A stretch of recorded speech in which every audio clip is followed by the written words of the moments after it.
ভারতের রাজধানী নয়াদিল্লিতে বাংলাদেশি অনুপ্রবেশকারীদের ধরতে বিশেষ অভিযান শুরু করেছে দেশটির পুলিশ। বুধবার রাজধানী কালিন্দীকুঞ্জ এলাকার বাসিন্দাদের কাগজপত্র যাচাইয়ের মাধ্যমে শুরু হয়েছে এই বিশেষ অভিযান। ভারতীয় রাষ্ট্রীয় বার্তা সংস্থা ANI এর এক প্রতিবেদনে বলা হয়েছে, গত 10 ডিসেম্বর মঙ্গলবার দিল্লির লেফটেন্যান্ট গভর্নর VK সাক্সেনা অবৈধ বাংলাদেশিদের বিরুদ্ধে কঠোর ব্যবস্থা নেওয়ার নির্দেশ দিয়েছেন। এরপর দিন থেকে পুলিশের বিশেষ অভিযান শুরু হয়। বিশেষ এই অভিযান চলতে পারে প্রায় 2 মাস।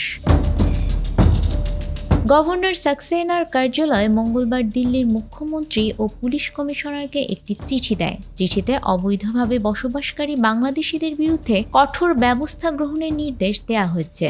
গভর্নরের নির্দেশনা পাওয়ার পরপরই পুলিশের একটি টিম ওই এলাকার বাড়ি বাড়ি তল্লাশি চালায়, সেখানকার বাসিন্দাদের কাগজপত্র যাচাই করে। তবে প্রথম দিনের অভিযানে কোনো অবৈধ বাংলাদেশি আটক হয়েছে কিনা সে বিষয়ে ANI এর প্রতিবেদনে কিছু উল্লেখ করা হয়নি।